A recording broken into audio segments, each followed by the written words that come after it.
read an article in the paper in L.A.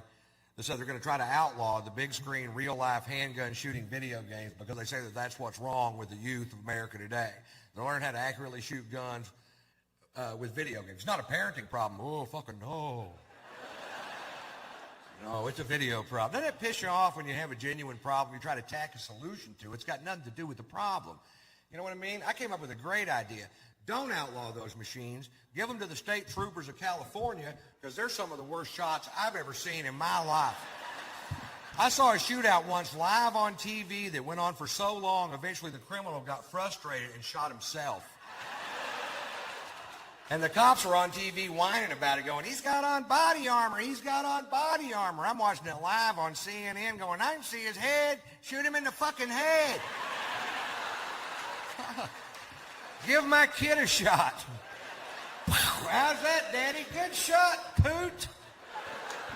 Everybody relax. Poot took him out. Thank God Poot was there with his considerable skills. Horrible shot, some cops are. You ever see tape of the Kehoe brothers from Ohio, those guys that get out of that white Suburban, they show it on cops?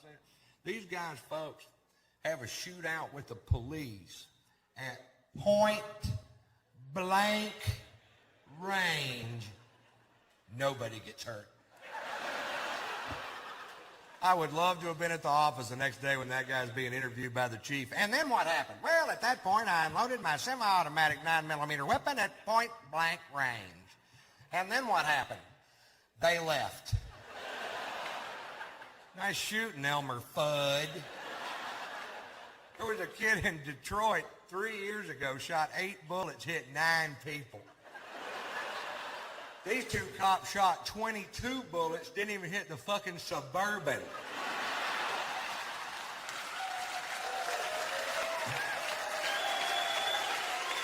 Give those guys a roll of quarters, drop them off at the mall. That's all I'm saying. You know what I mean? It's just not like Texas, you know.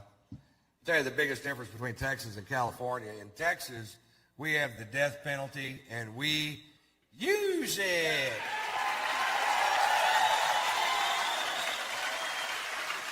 That's right. If you come to Texas and kill somebody, we will kill you back. That's our policy. We're trying to send a message to the rest of America, and the message is go somewhere else and kill people. Go to California. They don't give a shit.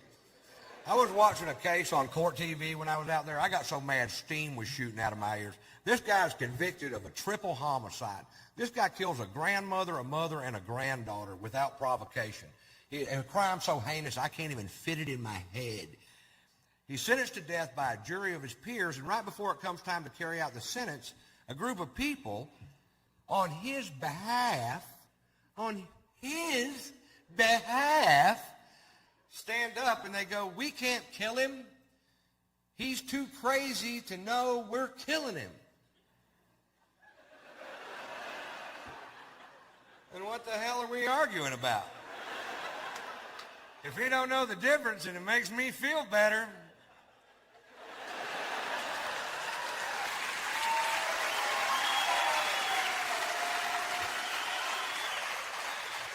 How do you know he's crazy? That's what I want to know. Of course he's crazy. Killed 3 people, you know. This is what they said. He rolls his turds into little balls and eats crayons. I'm like, shit, you got to quit putting all crazy people in one group, goddammit.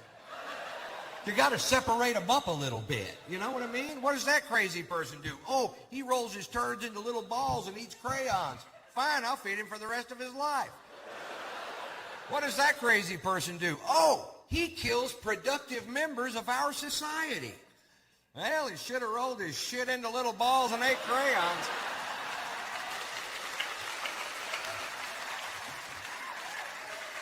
Because the penalty is much less severe. We're trying to pass a bill right now through the Texas legislature that'll speed up the process of execution in heinous crimes where there's more than 3 credible eyewitnesses. If more than 3 people saw you do what you did, you don't sit on death row for 15 years, Jack. You go straight to the front of the line. Other states are... Other states are trying to abolish the death penalty. My state's putting in an express lane.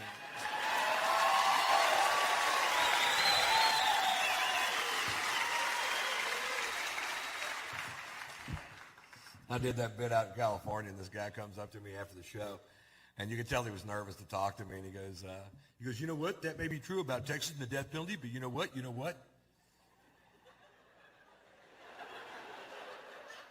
What? He waited for me to say what. That's kind of cute. He goes, there's an old law in Texas that states that in Texas you cannot shoot somebody in the back no matter what they did to you or your family or your place of business. It's illegal for you to, in turn, shoot them in the back. I'm like, yeah, but you can start shooting them in the leg till they turn around.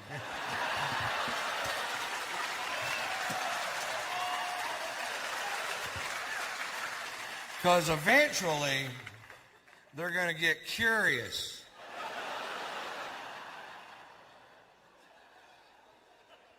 Who's shooting me in the leg, I wonder quietly to myself.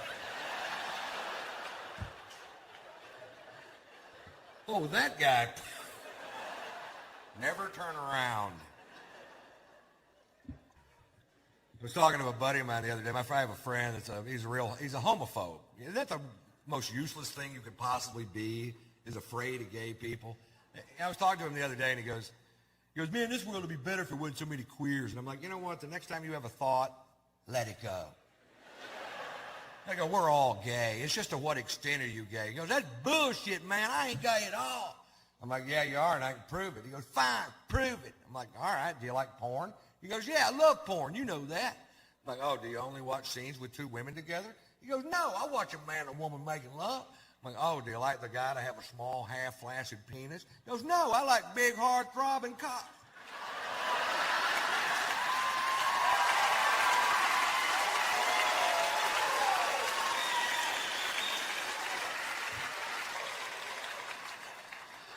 I did not know that about myself.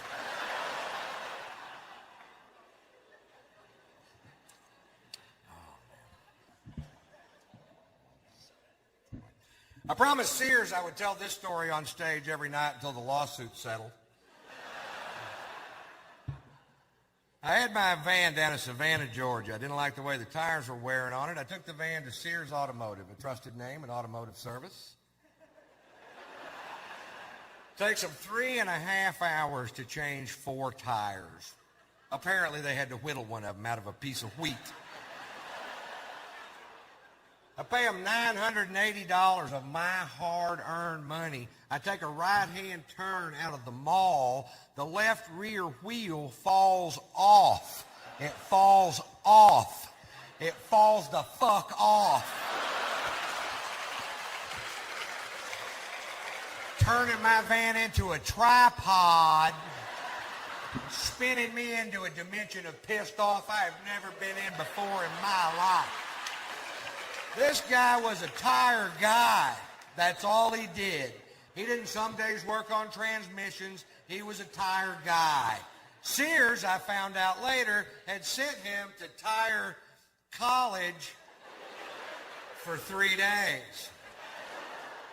Well, apparently he was sick on Lug Nut Day.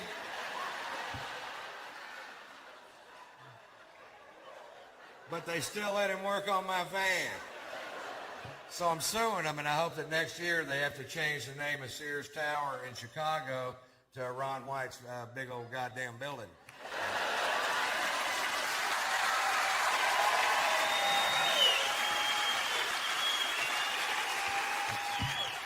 You guys can all come over and party, too.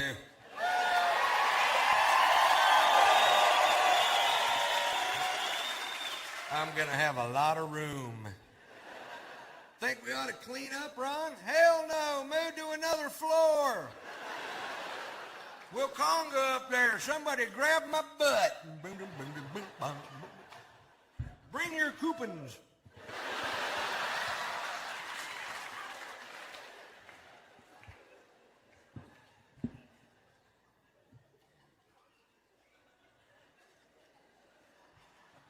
To. Well, you're about to because of your proximity to this speaker system. I was just down in Cocoa Beach, Florida, and just south of Cocoa Beach, Florida is a huge Air Force base that takes up 115,000 acres of oceanfront property. They have military housing on the beach. Major Nelson didn't have oceanfront property, and he was an astronaut with a motherfucking genie.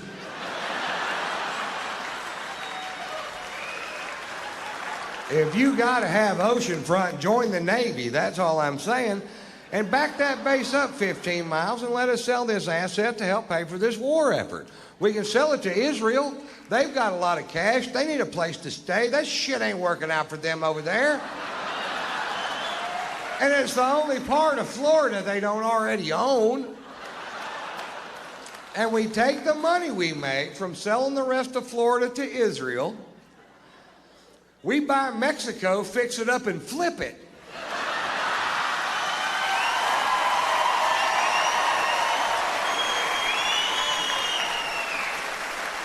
Now, we'll have to send down some painters and landscapers because they're all up here.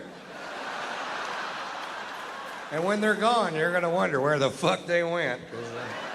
You ain't going to want to do this shit yourself. Not if you're anything like me. We sell Mexico to a country that can put a ton of cash down, but you know they can't make the payments. Like Peru.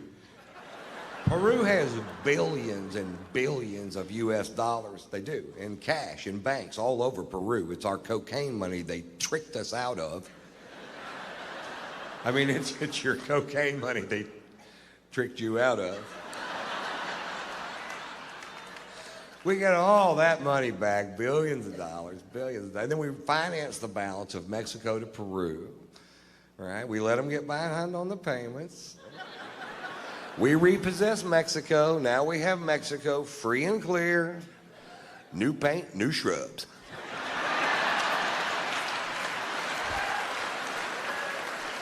And with all that cocaine money, we start buying countries south of Mexico. We buy them all. We buy Belize, Honduras, Nicaragua, El Salvador, Costa Rica. And every time you buy one of those countries, that long-ass wall this country needs to build gets a little fucking shorter, doesn't it?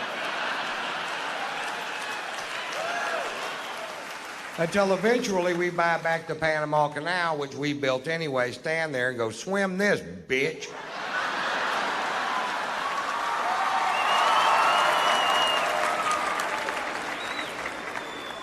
So I tour, that's what I do. I go from city to city to city to city. I've done it for 22 years. I've enjoyed every second of it. I love to do this job. I tour with my wife, which I love to tour with my wife because I only have sex with my wife. I like to have sex. I don't have sex with other women. I've been married 3 times, and that has not always been my policy.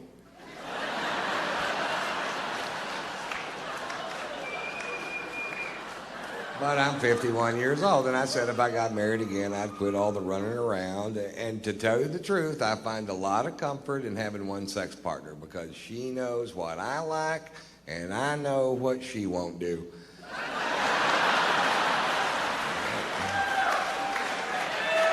It turns out there's a list of shit she won't do. And the first thing on the list is talk about the list. My favorite byproduct of monogamy, and it didn't even dawn on me that this would be the case, and when I figured this out, I felt a huge weight just flutter off my shoulders.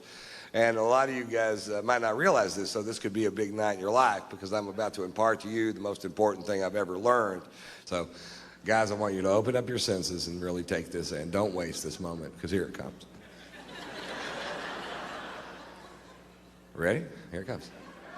Guys, if you only fuck your wife, you can't get caught. Feel it? You feel it? Nobody gives a rat's ass. Nobody's ever gonna kick in a bedroom door. You motherfucker, is that your old lady?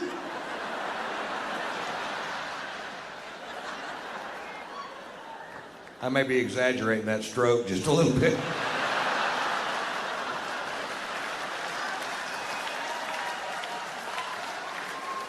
But still a ferocious piece of ass, although easily winded. If you don't mind stopping and starting, I might be the best fuck on the planet.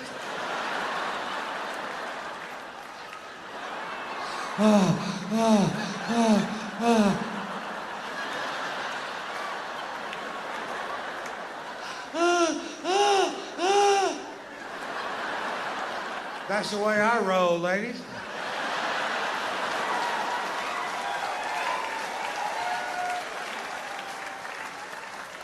But my favorite place to have sex is on my tour bus, because if I don't quite have the wind to get her there, I can just holler at that driver, "Pump the brakes!"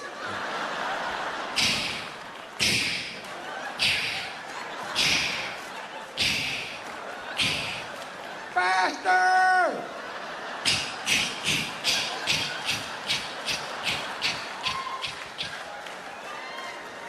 Thanks, Pat. Boy, that Pat can fuck, can he?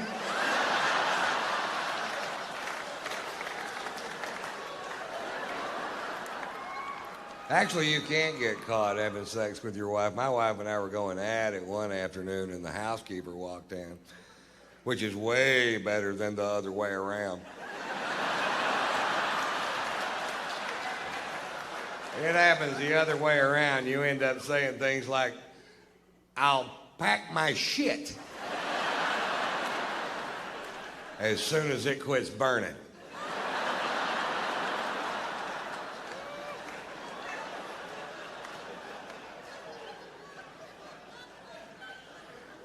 We have a great sex life, I think, you know. It's not like our friend. We have these friends that are younger than us, and they have tantric sex, which is a yoga thing where you can have sex for hours and hours, and yeah, we don't do that. We did invent a sexual position that I named the lazy dog. And I'll teach you how to do the lazy dog. What you do is you get in bed there and you get in the doggy style position, and then both of you at the same time, and that's the important part, fall over. Now you're doing the lazy dog.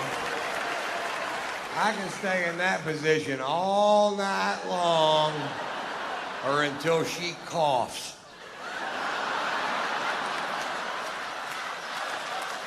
Once she coughs me out, I'm out for the night. There's no more lazy dog that night. She sneezed me out one time, and my own dick hit one of my own nuts and hurt it. And now I have difficulty interpreting her sexual noises. She'll be, I don't know if she's about to come or sneeze, which makes me a nervous lover, which causes premature ejaculation.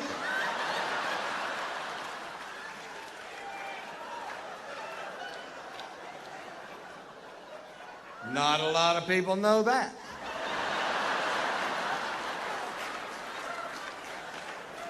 And not a lot of people know this. It was actually Richard Milhouse Nixon in his 1968 inaugural address who first said, "Shake for me, girl. I want to be your backdoor man." A lot of people think it was Led Zeppelin, but it wasn't. It was Richard Nixon. I'm like 80% sure.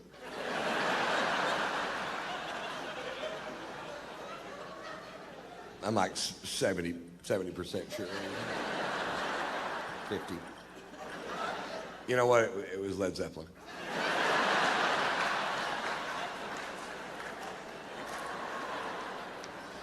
You know what somebody called me today? A metrosexual. Is that like a local term or something? I don't even know what it means. I'm sitting there getting a pedicure reading Vogue.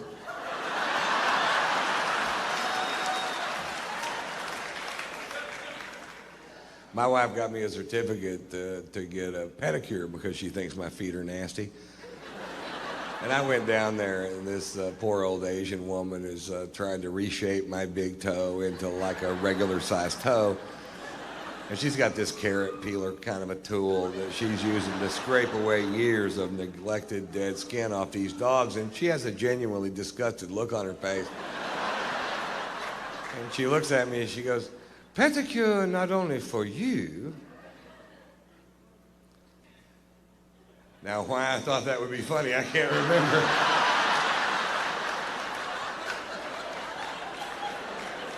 Maybe I did it wrong. Pedicure not only for you.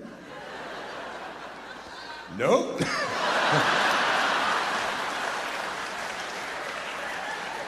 A pedicure not only for you need punchline. Make a mental note. Joke not finish.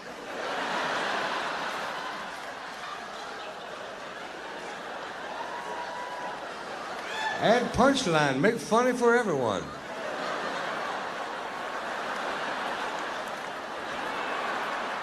Mama's the one who got me drinking scotch. Mama loves to drink.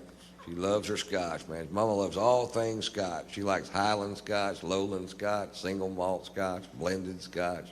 She likes to fucking tape.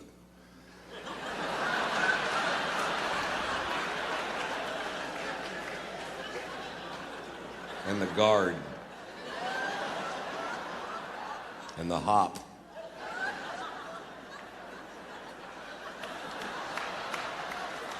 And the butter.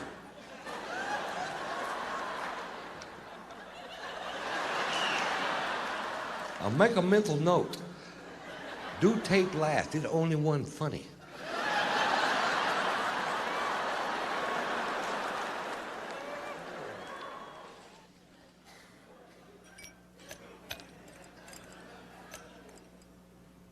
I'll tell you a story. It's funny. My uncle came over to my house the other day. My uncle used to be the president of the Southern Baptist Convention. His name is Dr. Charles Pollard. He has a triple doctorate. He has doctorates in theology, psychology, and philosophy. Although I think I still make more money than he does. He's a great man. And he came over, and I was making myself a drink, because I never pretend I don't drink. You might know that about me already. And he goes, son, you are never going to find the answers to your problems in the bottom of that bottle. And I said, I know. That's why I'm going to buy another one.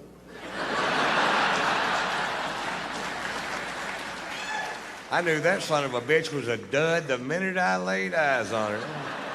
Look at that no-answer piece of shit. Take me to the liquor store. I've got some questions.